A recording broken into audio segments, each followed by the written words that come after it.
C'est toute la population du Richard Toll qui est dehors. Et quand je parle de population du Richard Toll, je parle également de personnes qui, directement ou indirectement, tirent leurs revenus de la CSS. Et vous constatez que c'est des dizaines de milliers de personnes. Aujourd'hui, la CSS est à l'article de la mort. La CSS risque d'être sacrifiée à l'autel des appétits en DIPA.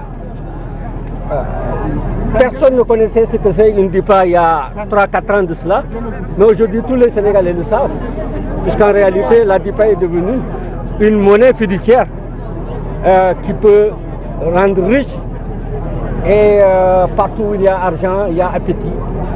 Et quand il y a appétit, quelquefois, il y a débordement, pour ne pas dire exagération. On a tellement mis de tonnes de sucre dans le marché en distribuant de façon absolument irresponsable des DIPA à des personnes qui n'ont rien de commerçant, faisant fi des stocks qui sont ici dans le Sénégal, produits par les Sénégalais, qu'il n'y avait pas besoin d'importer un seul kilo de sucre. Mais l'appétit n'attend pas, les gens avaient faim de se faire les poches, et la distribution a recommencé au moment où la CSS a repris sa production et avait 11 000 tonnes dans ses stocks. Alors, moi les libéraux, je les veux comme Donald Trump.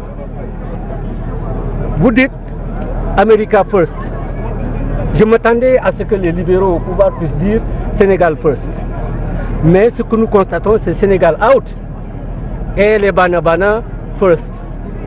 Nous dénonçons cela puisque nous sommes sur le point de fermer, de sacrifier des dizaines et des dizaines de milliers de Sénégalais qui, eux, croient encore au travail.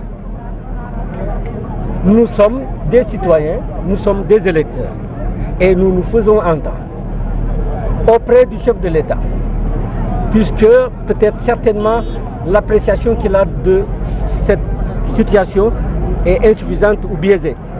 Qu'il sache que la plus grande catastrophe économique de l'histoire du Sénégal se produit actuellement au Wallou. Et qui dit catastrophe économique dit catastrophe sociale. Et je ne souhaiterais pas que ces catastrophes nous entraînent dans des catastrophes politiques.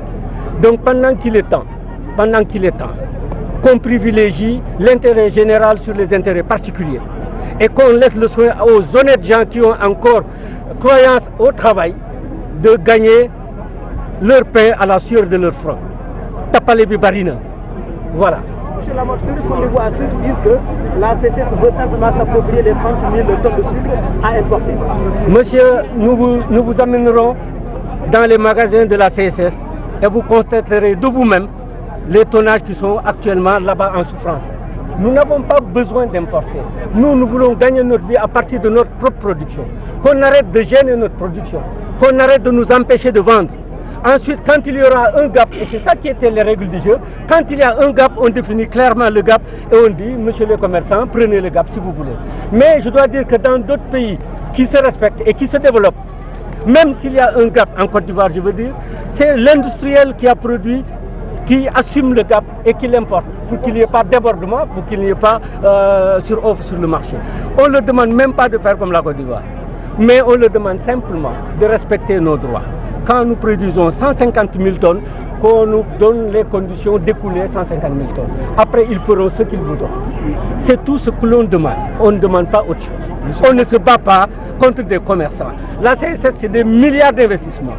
C'est 1 milliard de masse salariale par mois qui est distribué dans ces régions-là. Il est hors de question de priver le Wallou d'autant de manne.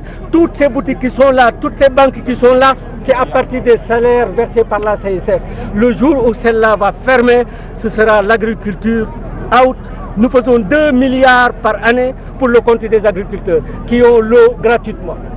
Les éleveurs, à partir du mois de janvier jusqu'au mois de mai, si la CSS ne les secourt pas avec la paille de canne, ce sera le cheptel décimé. Vous voyez, ils sont là, les éleveurs, ils sont là, les agriculteurs. Je ne parle même pas des soins qui sont apportés aux populations au plan sanitaire, puisque la CSS a surdimensionné son hôpital pour pouvoir permettre de prendre tous ceux qui viennent chercher des soins ou chercher des prestations médicales. Nous sommes le poumon de cette région. Et enlever un poumon à quelqu'un, c'est évidemment le tuer. Et le régime de Macky Sall est en train de le tuer. J'ose croire que ce n'est pas son intention. Lui qui vient d'être récemment décoré pour ses mérites dans l'industrie.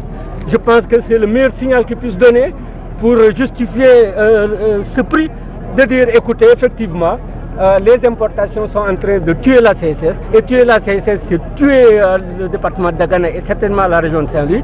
Arrêtons, soyons sérieux et encourageons le travail sur le Tapalé. Encourageons ceux qui espèrent gagner honnêtement leur vie sur les businessmen qui passent tout leur temps avec leur cartable à chercher des coups fumants. Voilà la posture qu'on attend d'un chef de l'État qui a lancé le PSE et qui brigue un second mandat pour créer des emplois. Ne tuez pas le peu d'emplois qu'il y a.